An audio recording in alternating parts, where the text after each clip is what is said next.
स्कंद पुराण व भविष्य पुराण के अनुसार वट सावित्री व्रत ज्येष्ठ मास के कृष्ण पक्ष की अमावस्या तिथि को किया जाता है, जो कि 16 मई शनिवार को है। सावित्री व्रत 2026 ज्येष्ठ अमावस्या 16 मई को मनाया जाएगा। सुहागिन महिलाएं पति की लंबी उम्र के लिए बरगद के पेड़ की पूजा करती हैं, कच्चा सूत लपेटकर 7 बार परिक्रमा करती हैं और 16 श्रृंगार कर सावित्री सत्यवान की कथा सुनती हैं। इस पूजा में भीगे चने, पंखा और सुहाग का सामान प्रमुख है। 2026 में वट सावित्री व्रत पर शनि अमावस्या का भी संयोग बन रहा है। वहीं इस दिन चंद्रमा अपनी उच्च राशि वृषभ में संचरण करेंगे, जो कि अत्यधिक शुभ माना जाता है। वट सावित्री व्रत हिंदू धर्म में सुहागिन महिलाओं के लिए बेहद खास माना जाता है। यह व्रत पति की लंबी उम्र, सुख समृद्धि और अखंड सौभाग्य की कामना के लिए रखा जाता है। धार्मिक मान्यता है कि माता सावित्री ने अपने तप, प्रेम और दृढ़ संकल्प से अपने पति सत्यवान के प्राण यमराज से वापस किए थे। तभी से यह व्रत श्रद्धा और विश्वास के साथ किया जाता है। इस दिन महिलाएं वट वृक्ष की पूजा करती हैं और कथा सुनती हैं और परिवार की खुशहाली की प्रार्थना करती हैं। धार्मिक मान्यता है कि सच्चे मन से किए गए इस व्रत से वैवाहिक जीवन में सुख शांति बनी रहती है। इस साल वट सावित्री पर शनि अमावस्या, शनि जयंती और ज्येष्ठ अमावस्या का संयोग भी बन रहा है। 2026 में वट सावित्री व्रत 16 मई दिन शनिवार को किया जाएगा। अब जानते हैं वट सावित्री व्रत का शुभ मुहूर्त क्या रहेगा। शनिवार के दिन अमावस्या तिथि होने से वट सावित्री व्रत पर शनि अमावस्या का भी संयोग बन रहा है। इस दिन पूजा के लिए शुभ समय अभिजीत मुहूर्त का रहेगा। सुहागिन महिलाएं 16 मई को सुबह 11:51 से लेकर दोपहर 12:45 तक का शुभ मुहूर्त में पूजा करना अत्यधिक शुभ रहेगा। वट सावित्री व्रत में बरगद के पेड़ या उसकी टहनी, कच्चा सूत या कलावा वृक्ष पर लपेटने के लिए सिंदूर, लाल चूड़ियां, मेहंदी, बिंदी, काजल, महावर, लाल चुनरी, बिछिया, बांस की टोकरियां, पीतल की थाली, भीगे हुए काले चने, फल, मिठाई, गुड़, नारियल और ऋतुफल, तांबे का लोटा जल के लिए, गंगा जल, रोली, अक्षत, चावल, हल्दी, धूप, अगरबत्ती, देसी घी, दीपक, रुई की बत्ती। वट सावित्री पूजा में अगर घर के नजदीक बरगद ना हो तो ऐसी स्थिति में वट वृक्ष की एक डाली कहीं से लेकर उसकी पूजा की जा सकती है। सावित्री देवी और वट वृक्ष की पूजा में इन सामग्रियों का होना अत्यंत आवश्यक है, जैसे गंगा जल, तांबे का लोटा, रोली, कलावा, सिंदूर, मौली, अक्षत, काचा सूत, घी, दीपक, बाती, अगरबत्ती, तिल, लीची, आम यानी कि ऋतुफल, भीगे काले चने, मौसमी फल, लाल और पीले रंग के पुष्प, मिठाई, केले के पत्ते, मिट्टी का घड़ा, बांस का पंखा, नए वस्त्र, श्रृंगार का सामान। अगर आप पहली बार व्रत कर रही हैं तो इसके लिए वस्त्र से बने हुए वर वधू का जोड़ा अवश्य लें। विशेष रूप से इस व्रत में बट, कांचा सूत, बांस का पंखा और काले चने का होना अत्यंत आवश्यक है। इन चीजों के बिना व्रत अधूरी मानी जाती है। ऐसे में इन्हें अपनी सामग्री में शामिल करना नहीं भूलना चाहिए।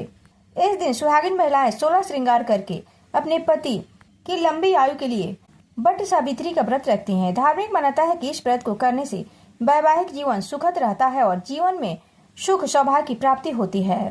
धार्मिक मान्यताओं और पौराणिक कथाओं के अनुसार सावित्री देवी के पुण्य धर्म से प्रभावित होकर यमराज ने उसके पति सत्यवान को वापस जीवन दे दिया था। ऐसा होने तक सत्यवान का शव वट वृक्ष बरगद के नीचे ही पड़ा था। यही कारण है कि सुहागिन महिलाएं इस दिन सावित्री देवी के साथ साथ वट वृक्ष की भी पूजा करती हैं। शास्त्र के अनुसार बरगद के पेड़ में ब्रह्मा, विष्णु और महेश तीनों का वास होता है।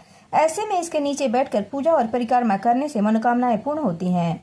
वहीं इस बार वट सावित्री व्रत पर शनि जयंती व शनि अमावस्या का संयोग भी बन रहा है, जिसके चलते यह तिथि और भी खास रहेगी। अब जानते हैं वट सावित्री व्रत की पूजन विधि। सुबह जल्दी उठकर स्नान करें, साफ सुथरे लाल वस्त्र या पीले वस्त्र धारण करें और 16 श्रृंगार करें। पूजा की थाली में भीगे काले चने, जल का लोटा, रोली, कुमकुम, अक्षत, चावल, कलावा, कच्चा सूत, धूप, दीप, फल, विशेष मौसमी फल और फूल और पंखा रखें। वट वृक्ष के नीचे सावित्री, सत्यवान और यमराज की मूर्ति स्थापित करें या चित्र स्थापित करें। वट वृक्ष की जड़ में दूध, जल और गंगाजल मिलाकर अर्पित करें। पेड़ पर रोली, सिंदूर, हल्दी और चावल का लेप लगाएं। हाथ में धागा लेकर वट वृक्ष की 7, 11, 28 या 108 बार परिक्रमा करें और धागा लपेटें। फल, फूल, भीगे चने और सुहाग का सामान वट वृक्ष को अर्पित करें। बांस के पंखे से वट वृक्ष को हवा करें, यानी उन्हें पंखा डुलाएं। वट वृक्ष के नीचे बैठकर या घर पर ही वट सावित्री व्रत की कथा सुने अथवा पढ़ें और अंत में वट वृक्ष की आरती करें। सावित्री माता की आरती करें और अपनी भूल चूक के लिए क्षमा मांगे। अपने पति के पैर छूकर आशीर्वाद लें और सुखी जीवन की प्रार्थना करें। सास या किसी बुजुर्ग महिला को सुहाग की सामग्री और चने का भेंट करें। इस व्रत में दिन भर निर्जला या फलाहार रहने का संकल्प करें और पूजा के बाद फलाहार करें। अगर आसपास बरगद का पेड़ ना हो तो घर में ही गमले में बरगद की टहनी लगाकर या उसकी प्रतिमा बनाकर पूजा कर सकते हैं। व्रत के दिन व्रती को संयम और श्रद्धा बनाए रखनी चाहिए। वट सावित्री व्रत के सबसे जरूरी नियम। इस दिन महिलाओं को 16 श्रृंगार करना चाहिए। व्रत रखने वाली महिलाओं को पूरे दिन मन, वचन और कर्म से शुद्ध रहना चाहिए। किसी भी प्रकार की गलत सोच से दूर रहना चाहिए। अपनी श्रद्धा और भक्ति के अनुसार दान पुण्य करना चाहिए। घर पर वट सावित्री की पूजा करना भी उतना ही फलदायी होता है जितना कि वट वृक्ष के नीचे जाकर करना। बस हमें इसे सही विधि और श्रद्धा के साथ करना चाहिए। 2026 में वट सावित्री व्रत अत्यंत दुर्लभ और विशेष संजोग के साथ है। यह व्रत 16 मई 2026 शनिवार को मनाया जाएगा क्योंकि इस दिन अमावस्या तिथि और उदया तिथि दोनों मिल रही है। इस वर्ष वट सावित्री व्रत पर 5 शुभ संजोग का दुर्लभ मेल बन रहा है। 16 मई को ही ज्येष्ठ मास की अमावस्या तिथि है। इसी दिन शनि देव का जन्मोत्सव भी मनाया जाएगा। शनिवार को अमावस्या पड़ने के कारण यह शनि अमावस्या शनिश्री है। 15 मई की दोपहर से 16 मई की सुबह तक जो वैवाहिक सुख बढ़ाता है। सौभाग्य योग के बाद शोभन योग शुरू होगा जो पूजा के लिए बहुत शुभ माना जाता है। शनि अमावस्या के दिन वट सावित्री का व्रत रखने से व्रती को वट वृक्ष की पूजा के साथ साथ शनि देव की विशेष कृपा प्राप्त होगी। इस दिन शनि देव की पूजा करने से 7.5 ढैया और शनि से संबंधित अन्य दोषों से राहत मिलेगी। यह दुर्लभ संयोग अखंड सौभाग्य और पति की लंबी आयु के लिए बहुत फलदायी माना जा रहा है। बरगद के पेड़ के पास जाकर सती सावित्री और यमराज की पूजा करना चाहिए। कच्चा सूत 7 बार लपेटे और भीगे चने अर्पित करें। इस साल ज्येष्ठ मास में अधिक मास के कारण मुख्य रूप से 16 मई को ही वट सावित्री व्रत का करना उत्तम माना जा रहा है। धार्मिक मान्यताओं के अनुसार वट वृक्ष की पूजा एवं व्रत करने से महिलाओं को अखंड सौभाग्य की प्राप्ति होती है तथा परिवार में सुख शांति बनी रहती है। वट वृक्ष वातावरण को शीतलता व शुद्धता प्रदान करता है और आध्यात्मिक दृष्टि से यह अत्यंत लाभकारी है। अतः वट सावित्री व्रत के रूप में वट वृक्ष की पूजा का यह विधान भारतीय संस्कृति की गौरव गरिमा का एक प्रतीक है और उनके द्वारा वृक्षों के औषधीय महत्व, उनके देव स्वरूप का भी ज्ञान होता है। अब सुनते हैं वट सावित्री व्रत कथा।